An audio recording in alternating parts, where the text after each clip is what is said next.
HTM, and he has the responsibility tonight to give the certificate to Matt, and the other stuff that is supposed to be coming, Dave's gonna look into it. So, I'm Dave Rutherford. I'm on the board of directors of HTM along with Alan Shepard. HTM is a mutual company based in Coburg. We have a provincial association called OMIA. There's 38 mutuals in Ontario, plus some in Nova Scotia and some out west. So I was elected, not elected, I was able to be present and get this award to Matt.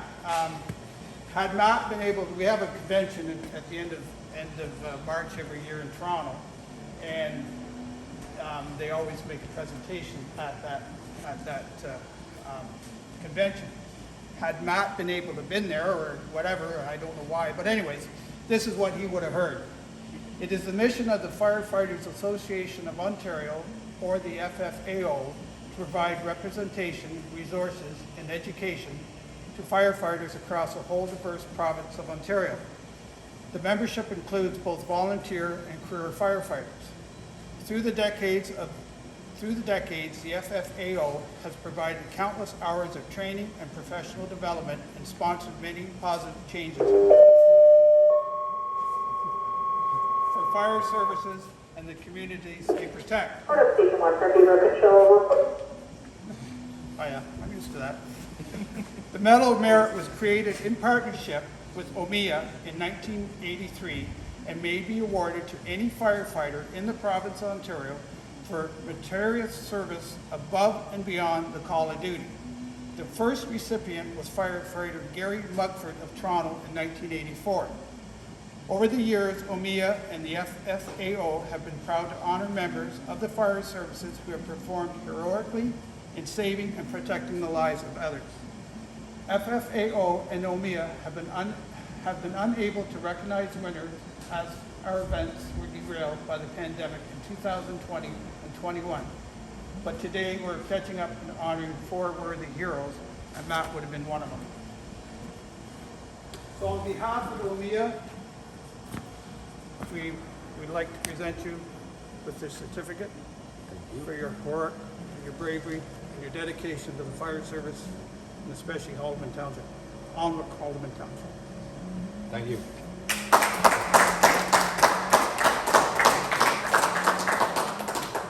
There is a plaque.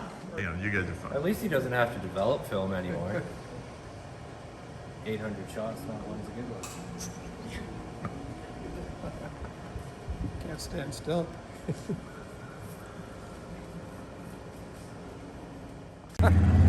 Tell me about, I know it was roughly 2 years ago, but tell me what you remember that night. You were just on your way home? Yeah, driving home from work, wife and I came across a car in a ditch. We pulled ahead, then pulled back up. Stones were flying off our cars, so I told the wife to, I told her to phone 911. I went up to the car. I luckily got my hand just in the window to open it up. Noticed an unresponsive person in the car, and then just as I went to talk to him, get his attention, the car under the hood burst into flames. So I left him by himself. Went to the wife, told her to hurry up, call 911, ran back, and luckily pulled him out before it was really involved. Did it really got going, eh? Yeah. So there's no way he would have. No, he would have been gone, and then the dog would have been gone. And talk about that. So you rescued him first? I got him out, and then he looked at me and was like, "My dog's still in the car." So I kind of pushed him towards the car, the wife's car, and then went back, grabbed the dog quickly, and By that time it was fully involved? yeah. So really it was, did you think much of it at the time? No. No, No, it was just one of those, if you see somebody, kindness, help them out. Like, he could have just been stuck in the ditch and needed maybe a tow out, but it turned out to be worse than that. How did you know that it went from 0 to 100 basically? Like, with the stones, I take it the stones were the tires spinning? Yeah, the tires were spinning the whole time, and so our car was getting peppered with rocks.